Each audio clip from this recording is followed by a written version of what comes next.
Assalamualaikum warahmatullahi wabarakatuh. Kami dari kelompok 9. Di sini kami akan mempresentasikan tentang perencanaan program audit. Sebelum kami presentasi, kami akan memperkenalkan kelompok kami dulu. Di sini saya Lutfa Nur Azmi, NIM 17160025, dan teman saya Triuniasari, NIM 1716000041. Dan saya Lulu Khairul Hasanah, NIM 171600204. Sini saya akan menjelaskan perencanaan audit.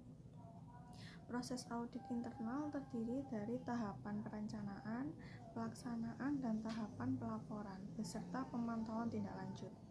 Proses perencanaan audit meliputi semua kegiatan yang berhubungan dengan penyeleksian audit, persiapan penugasan yang terdiri dari pengembangan rencana, penjadwalan audit internal, penetapan lingkup, tujuan audit, waktu pelaksanaan, dan bentuk prosedur secara mendetail, serta survei pendahuluan.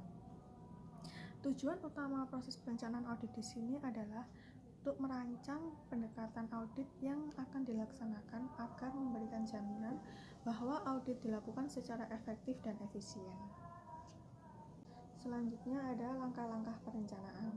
Dalam merencanakan penugasan audit internal mempertimbangkan strategi, dan tujuan dari area atau proses yang direview dengan memprioritaskan risiko-risiko yang relevan untuk penugasan tersebut.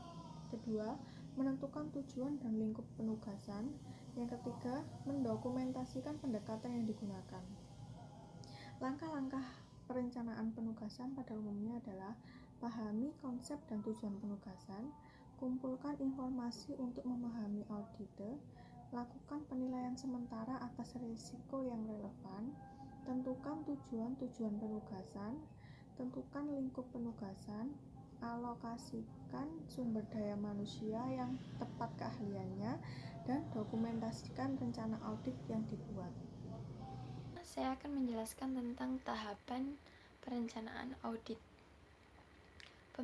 Yaitu ada pemilihan audit yang merupakan salah satu bagian dari tahap perencanaan untuk menyusun perencanaan penugasan audit jangka pendek ataupun jangka panjang yang dilakukan secara sistematis, audit secara ad hoc, dan permintaan audit yang berasal dari direksi, komite audit, dan juga auditor.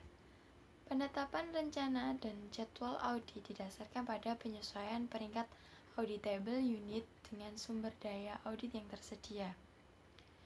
Persiapan penugasan audit dimulai dengan penunjukan tim yang akan terlibat dalam suatu penugasan oleh SKAI dengan tujuan agar tim yang akan melaksanakan mempunyai payung hukum yang kuat.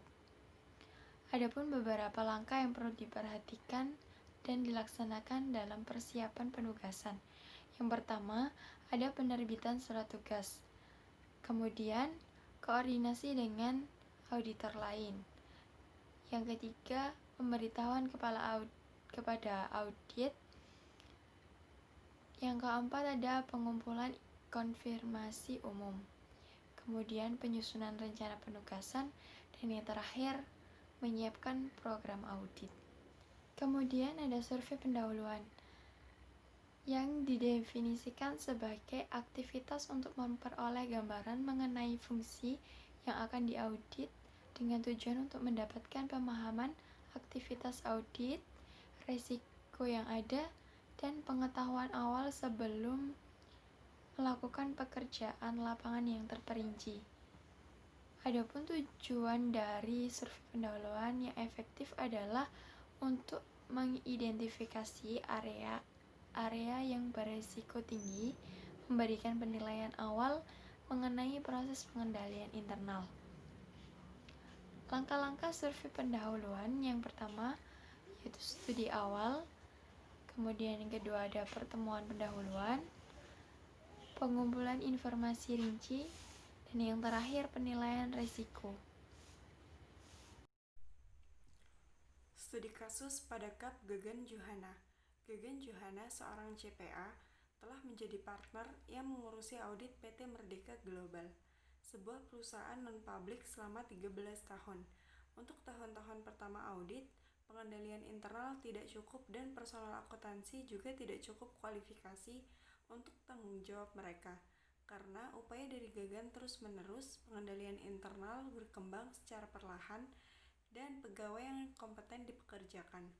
Selama 3 tahun terakhir, Gagan telah menghabiskan sedikit waktu untuk audit karena relatif lebih gampang menjalankan audit dan perusahaan disebut sangat kooperatif.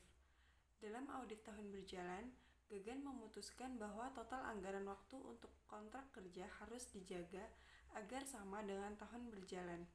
Senior auditor yang bertugas, Paul Warsito, merupakan orang baru dalam posisi tersebut, namun sangat kompeten. Ia memiliki reputasi sebagai seorang yang mampu menghemat anggaran waktu.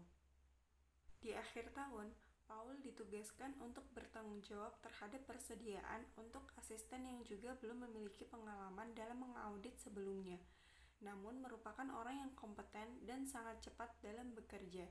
Meskipun nilai persediaan meningkat, ia mengurangi ukuran sampel dari tahun sebelumnya. Karena terdapat beberapa kesalahan, ia menemukan beberapa unsur dalam sampel yang ternyata lebih saji sebagai akibat dari kesalahan dalam harga dan keuangan. Ia menyelesaikan pengujian dalam waktu 25% lebih sedikit dibandingkan dengan tahun sebelumnya. Kesalahan dalam harga sebagai akibat dari adanya sistem komputer baru dan masuknya persediaan yang tidak ada dalam persediaan akhir. Kesimpulan dari materi di atas, tujuan utama proses perencanaan audit adalah merancang pendekatan audit yang akan dilaksanakan agar memberi jaminan bahwa audit dilakukan secara efektif dan efisien. Tahapan perencanaan audit internal terdiri dari pemilihan auditi, persiapan penugasan, dan survei pendahuluan. Pemilihan auditi merupakan salah satu bagian dari tahap perencanaan untuk menyusun penguasaan audit untuk jangka pendek dan jangka panjang yang dapat dilakukan dengan pemilihan secara sistematis, audit secara ad hoc, dan permintaan audit yang berasal dari direktur, komite audit, dan auditi.